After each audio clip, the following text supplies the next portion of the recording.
Hello and welcome to my final predictions video for the 2025-26 season for the Scottish Professional Football League. I am obviously looking at the Premiership now. I've done League 2, League 1 and the Championship.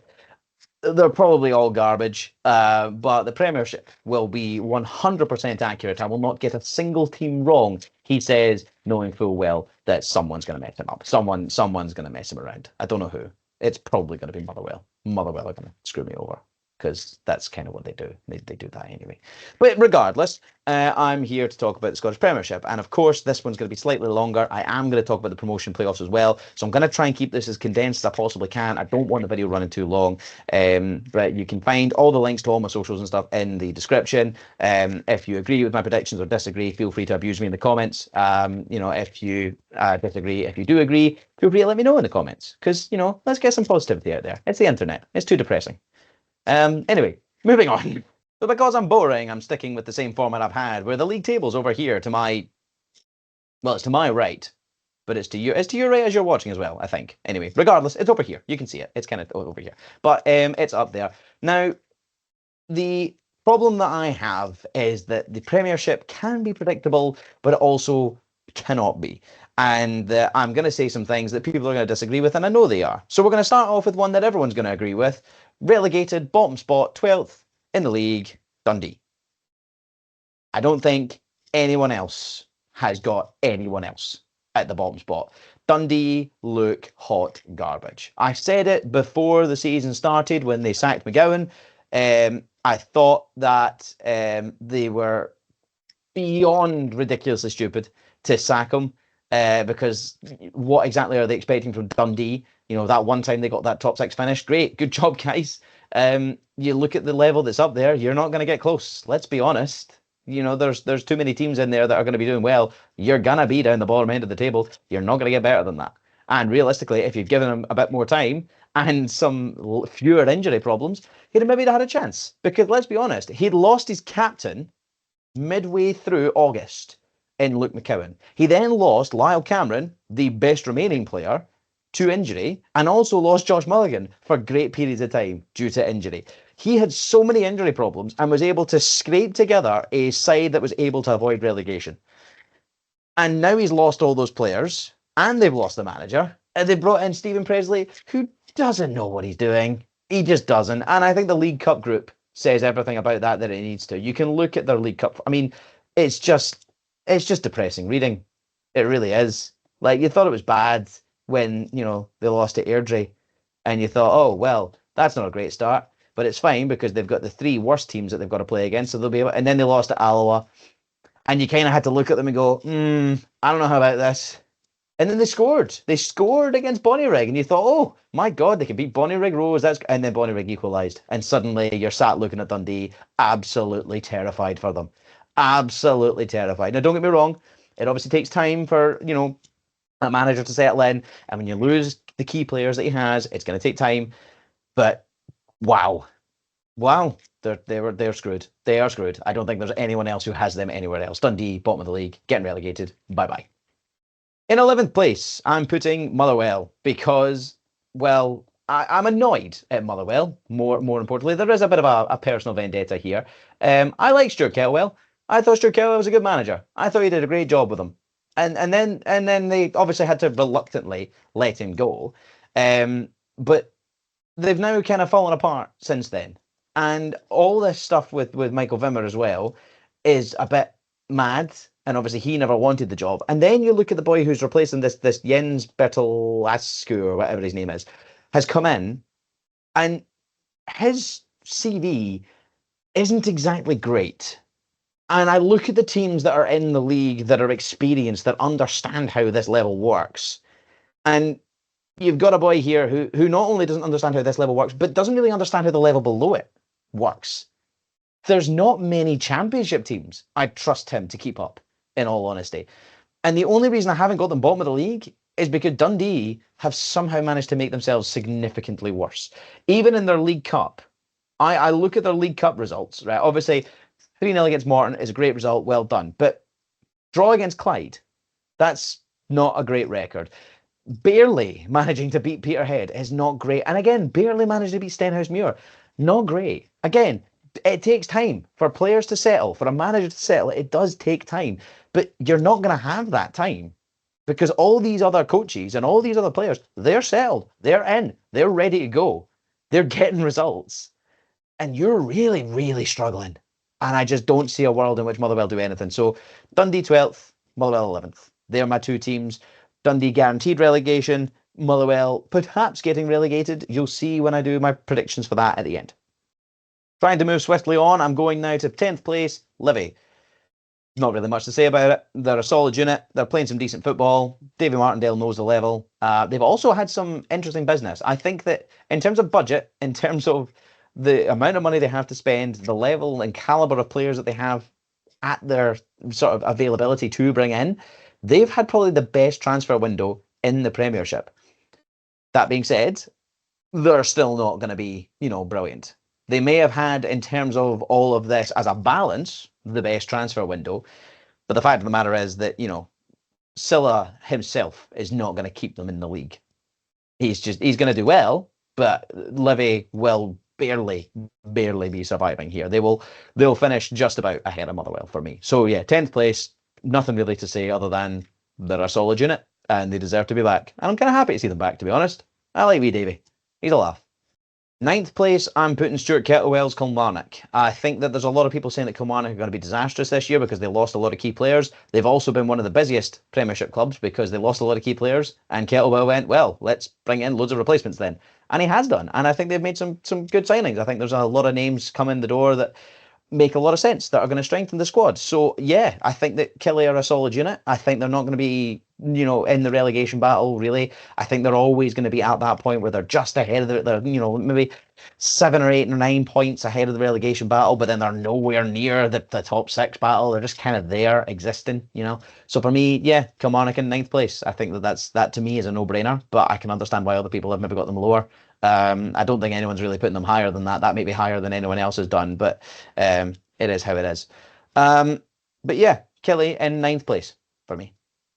In 8th place, and perhaps a bit of a brave one based on the rather underwhelming League Cup performance, I'm putting Falkirk. A lot of people are suggesting that Falkirk are going to do really, really well. I think that they've made the right signings. They've still kept a hold of John McGlynn. They're going to play some really, really nice football, and it's not going to work. It's not going to work at this level. It's great when you're outclassing teams in League One, and you're great when you're outclassing teams in the Championship, but you're going to come up against the low block, and the low block is going to kill you stone dead.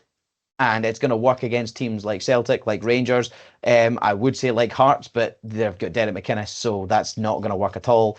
Against a Hibs side as well, maybe some free-flowing football, maybe an Aberdeen, who are looking a bit more free-flowing and stuff as well. But right now, when they're playing against the bottom half of the league, they're really going to struggle. And they're going to drop a lot of points to teams down the bottom half of the table, whilst perhaps causing big shocks against teams in the top half of the table. So I think that Falkirk will do well and will not be in the relegation battle, same as Killie. They'll kind of just be in and around it, maybe make a chase for top 6, but they'll be out of that race for the top 6 with, say, 4 or 5 games to go before the split. So for me, Falkirk in 8th place, which is not bad for them. First season back in the Premiership for God knows how many years. So yeah, it's still good for them. But yeah, Falkirk in 8th place. In 7th place, I'm putting Dundee United. Now, this has nothing to do with their European football. Well, okay, perhaps a slightly untrue statement. It is to do with their European football, but not in the way you might think. It has nothing to do with the fact that they've got European football, because I think they get knocked out by Rapid Vienna in the next round anyway. They should get through against Una Strassen on, this is Wednesday, so as of tomorrow. This video is going to come out on probably the Friday, maybe the Saturday. But regardless, the game will have been done by now. It's going to be really awkward if United have been knocked out. But if they do manage to get through that game, and I think they will, they'll do quite poorly against Rapid Vienna. They'll get knocked out. As a result of that, I think that they're still going to underperform. I went to that European game. I went to the Una Strassen game. I saw that there were tickets still available on the Wednesday night. And I thought, you know what? I'm trying to do as many games as I can this season. I'm trying to get to 55 games, go to as many of the 42 grounds in one season as I can, just as a challenge for myself, to be honest. Which, by the way, if people want to start seeing vlogs and clips of that, please feel free. Let me know in the comments. I'd be interested in doing that again. But I figure that it didn't really attract the interest, so I stopped doing it. But if people are interested in seeing that sort of thing, then feel free, let me know. But yeah, I was at that Unastrassen game, and I thought they were thoroughly underwhelming. I thought first competitive game of the season, sorry, they really struggled, and it was quite interesting. Maybe it's because it's European football and Jim doesn't want to take the risk, but they seemed really, really apprehensive. They didn't really offer a very little, they didn't offer a great deal going forward. They seemed very lackluster, and then they got their goal and they just kind of sat on it. They didn't try and push for 2, 3, 4, 5 with the confidence that they had. I thought that Una Strassen looked solid and well organised and well drilled, and there was no proper push from Dundee United at all. I think that that's going to come back to bite them this as well. I think that maybe it'll change as the season goes on. Maybe Jim will build their confidence a bit more and get them pushing back for that, whatever. But I just think that they're going to get off to a bit of a slow start, and I think that that's going to catch up to them because they're not going to be able to do what Hibs did, for example, which was get off to an awful start and then go in this mental run from November through to what was it, March or April before they lost their next game or something. Like that's an insane run from them. So yeah, Dundee United, 7th place, the final team in the bottom 6. Which means that the top 6 only has one change to it from last season. I wonder who was predicting that one. And guess what? I'm not changing anything. 6th place, St Mirren. They're a good team. Pains me to say it. I don't like Stephen Robinson. I think he's an awful guy, but he is a great manager. And sometimes that's what you need. You just need a guy to come in and do the job. Doesn't matter if he's a nice guy. He's not there to be a nice guy. He's there to be a football manager, and he's good at it. He did well with Motherwell, and he's done well with St Mirren, and he's just great. He does a great job, and as much as I don't like him, I kind of respect that he is a good manager. And I've nothing against St Mirren, by the way. This is fully against Stephen Robinson. But St Mirren, they've 3 years in a row they've managed to get the top 6. They're going to make it 4. They're not going to do anything with that. I think maybe a good cup run, maybe get to a quarter final, but I don't think they'll do any better than that. To be honest, it's St Mirren, so I think that they'll be sort of kind of just in amongst it. I think they'll be comfortably 6th, but that for me is all that it is. So sixth place, St Mirren. 5th place, and the reason I'm doing this is purely because of the level above them, Aberdeen. Now, much like, I don't think the European form is going to affect them. I really don't. I think that Aberdeen are a team that's making moves, and I did like what Jimmy Killeen was doing with them last year. However, I don't think this is going to be a case of what they did last year, where they went on this mental charge for the title, and then they got battered 6-0 off of Celtic, and then the whole thing just collapsed. I'd like to claim that it was the 6-0 battering off of Celtic. It could well be that they put everything into the Rangers game in the midweek and then got battered, and their confidence hit the floor. But the problem that I found was that they complained about various injury problems when you looked at some of the other teams in the league that also had injury problems that were doing better. And for me, I don't think it was enough of an excuse. However, they did manage to sort of kind of claw things back, but still fell apart and finished 5th. Which was very funny, just because of what was going on at the start of the season. I feel like it's not an Aberdeen thing. It's just if you were 2nd in November and level on points with the reigning champions to then finish 5th is kind of embarrassing when you're sat talking about how we're going to win the league and seconds wrapped up and all this, whatever. But it is what it is. It's the Aberdeen fans getting overexcited as they always do. And I think that they'll finish 5th. I think they'll do okay in Europa. I think that they'll do okay. Obviously groups. But I think that they'll not offer too much in that sort of aspect of it. They won't offer much in that front. But that being said, respect to Aberdeen, they'll definitely have the European fixtures to think about, and they'll struggle a little bit because of that, but they will still finish 5th. And the reason, again, I'm saying 5th, just don't think they've got enough quality to be able to get to the team in 4th. Now, the team I'm putting in 4th, and I've done a lot of deliberating over this, I've put Hibs.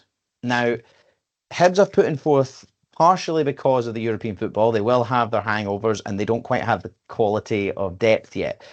But if there's one thing I said about Hibs last year, it's that they had one of the worst squads in the league, and they deserved to be down the bottom end of the table.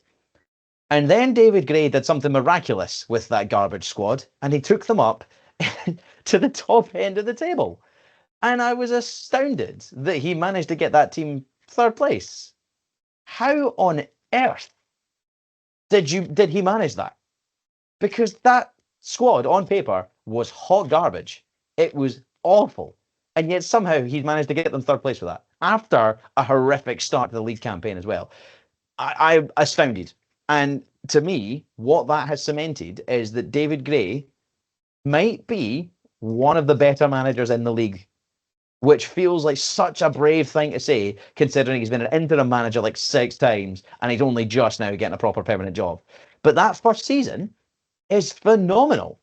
For a man with such a garbage squad to get them third, that's phenomenal. That is absolutely phenomenal. And for me, Hibs will be great. The only reason I have them fourth instead of third is because of European football, or more specifically, the lack thereof European football, which brings me to third.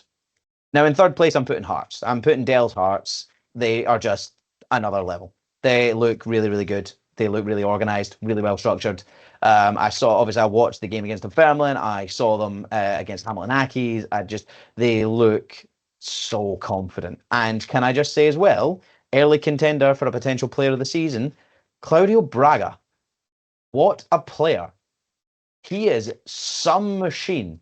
I don't think I've seen a player with that quality for some time. He is phenomenal. Looks brilliant. The Kabangu boy as well looks really good at times, but also looks really bad at times. He kind of seems like an all or nothing player, and I don't know how I feel about that from a Hearts perspective. But Hearts getting Derek McInnes was exactly what they needed. They need somebody in to steady the ship. They need somebody to get them control again. And McInnes knows this league. He is one of the best managers in this league, and he will get them results. He will get them third place, 100%. I could potentially, depending on how the Rangers recruitment situation goes, we'll see them pushing for second, but I don't see them getting second in any capacity. Perhaps they push, but they're not going to finish second because it's just the gulf is too big. But certainly Hearts for third place. They've got no Europe to think about, all domestic, and I wouldn't be surprised if they won a cup this year. Whether that's the League Cup or the Scottish Cup, I don't know, but I would not be surprised if they won a cup this year. Moving to second, and of course, who else but Russell Martin's Rangers? They're miles ahead of the rest of the league, but I don't think they're anywhere close to Celtic, and I think that that's very clear. I think that Celtic are very clearly the champions for a reason. I think that, Celtic are in a position where they are just so far ahead of the league. And even the fact as well, there's a lot of stats being thrown about how, Celtic have spent 88 million in the last year and they're not being backed by the board, claiming they're not being backed by the board and stuff like that. That's not a factual statement. The net spend since Ange came in is 88 million. The net sales since Ange came in is 172. So, in terms of a balance there, it kind of balances out. And that's with some other players to go out as well. So for me, I'm looking at this campaign as an opportunity for Russell Martin because I do think he'll do well. He will be the best Rangers manager that they've had probably since Walter Smith. And I know that's not saying a lot because the dross that they've had in since Walter Smith is hot garbage. But Russell Martin knows how to play against the low block. The trouble is, he tried to do that in the Premier League, and that was never going to work because they don't play with a low block in the Premier League. But they do here, and they do it well here. And I think that Russell Martin will start doing what Rangers have always failed to do, which is pick up points against some of the lower end teams. Because it was always those games with Rangers dropping silly points at silly places that was costing them titles. And, you can get all the results against Celtic. And the prime example being, they won twice and drew once against Celtic last year, technically winning the head-to-head. However, the two games that actually mattered between Celtic and Rangers, the League Cup final and the first derby of the season, when Celtic were only 3 points ahead at that point, those are the ones that Celtic won. Every time after that, Celtic had a double-digit lead going into the game. So Celtic, realistically, you're looking at them and thinking they're not taking it seriously, which, by the way, is beyond stupid. It's a derby. You should be focused. You should be wanting to win that. You should be wanting to have that boy's legs. Just take him out. That's the point of a derby. Where's the fire? Where's the passion? Why are you so, I don't care that you're double-digit lead in the league, right? The fact is, you should want to win that game. And the Rangers players showed that they wanted to win that game.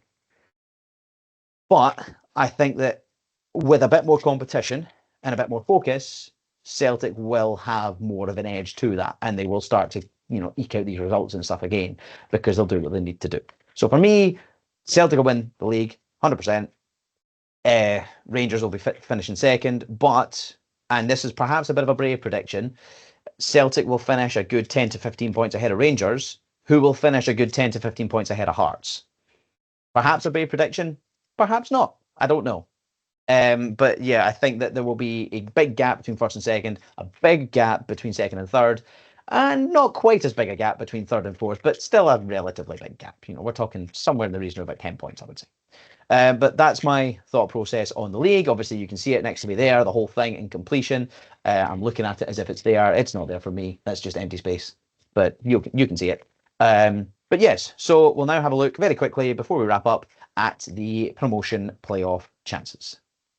Now, of course, Ayr United against Morton is the first one, because that was fourth against third. Now, the SFA announced that they are changing the promotion playoffs from the Championship into the Premiership, because they want to make it more fair. If you really want to make it more fair, you shouldn't do it this way at all. It's beyond stupid, in my opinion. I would argue that you automatically relegate 2 teams from the top flight. If you want to keep the current format, relegate 2 teams from the top flight, both 11th and 12th.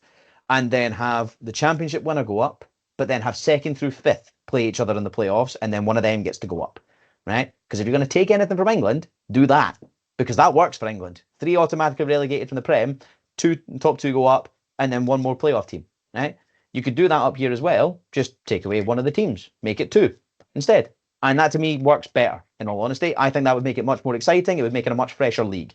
Regardless, Ayr versus Morton in a 4th versus 3rd. I think the Ayr United take that. The home advantage, the single tie, it's an Ayr United win. I think that Morton are improving. They look a great side this year, but for me, Ayr are Ayr. They're well drilled, they're well organised, and I think that they will continue to improve under Scott Brown. So yeah, that for me is a no-brainer. Looking at the next tie, you've got Ayr United against St Johnstone. Of course, St Johnstone will then be the home side for that single fight tie, and they'll take the win. I think that their McDermott Park record is just too good. I think that they look really solid, and I think that Ayr, whilst an improved team that will run them to the wire, I think it'll be a closely scored game, but I think St Johnstone will take the edge, for the same reason that I think that St Johnstone will take a comfortable lead over them in the league. I think that Ayr just don't... I think they're just unfortunate. Last year they looked a little, unready for the games in the playoffs, but at the same time, this time around, you're looking at a St Johnstone team that is just levels above the rest of the league. And I think that's just unfortunate from their perspective. So for me, St Johnstone win, Ayr United, sadly, staying in the Championship for another year. Although there is a whole thing about if they come up, they can't come up, and it's a whole thing, but regardless, moving on. Playoff final now, and Motherwell against St Johnstone, which will stay as a 2-legged tie. I'm backing St Johnstone to come back up. I stand by it. I don't like this Jens boy that Motherwell have appointed. I don't think he's good enough, and I don't think that Motherwell have enough quality, and I think that St Johnstone are a better team with a better manager, with a more solid squad and a more reliable squad. I think that St Johnstone will come up through the playoffs. I think this is theirs to lose. I think that they will come up. In the same way that everybody is saying that they will be definitely competing for the title and stuff, I 100% agree that they will be coming straight back up again, but I think they'll do it through the playoffs. I think they'll beat Motherwell, because I just think that they have more than what Motherwell have to offer. And so those are my predictions. As you can see, league table beside me here that I can't see because it's just air. But you can see the league table. It's there on the screen right now. Hopefully I've not edited it to look garbage. Fingers crossed. But those are my general predictions across all of the leagues. If you want to have a look at any of them, feel free to go back and check them at various points. Feel free to come and abuse me during the season when you realise I'm horribly wrong and Elgin City are going to be crowned champions whilst Queen of the South get relegated to League Two. It's going to be an interesting season. I'm excited and I'm looking forward to it. I did mention earlier in the video as well that I am doing a wee challenge this year, which is to try and get to 55 games. The most amount of games I've ever gone to in one season was, I think, 42. I want to try and get to 55 this year if I can, which will be exciting if that's a possibility.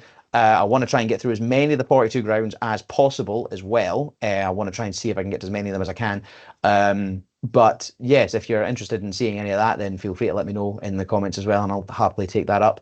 I do have links as well. I don't do like sort of football content there, but I am streaming on Twitch every now and again, playing games and things like that, like your Dead by Daylights and some of the Lego games and stuff like that. So feel free to come in there and check on me and see how things are going that way. If you want to follow me on TikTok and whatever, I'm also there. So yeah, so feel free to come and abuse me on all these platforms, or come in and agree with me on all these platforms. And again, like I say, let's try and have a bit more positivity. It's the internet. It's depressing enough. We don't need any of this stuff.